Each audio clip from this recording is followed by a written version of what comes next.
سلام، من یه روز تصمیم گرفتم هرچی سرمایه جمع کردم و مغازه بزنم. پس بریم ما هم حاضر شیم. اینجا حاضر شدم، تو آینه با خودم حال کردم. اینجا هم دارم در میبندم. به علی میگم داری فیلم میگیری؟ میگه آره. سوار آسانسور شدیم. به علی میگم چه حسی داری؟ میگه خوابم میاد. نهایت ذوقش رو میبینید تو همه شرایط. البته اینجا منتظر بودیم آقاه بیاد. اینجا هم دارم چونه میذارم تخفیف بگیرم، ولی تخفیف نداد. منم بابامو آوردم. اینجا بابام داره باهاش صحبت میکنه که خوشبختانه تخفیف گرفتیم. اینجا هم خیلی شاد و خوشحالیم.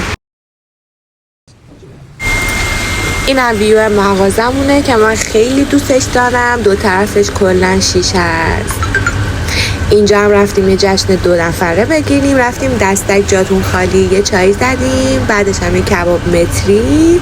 جای شما خیلی خالی. با من باشین توی ویدیو و پارتای بعدی. میخوایم مغازه رو با هم دیگه دیزاین کنیم. امیدوارم تا شب یلدا بتونم.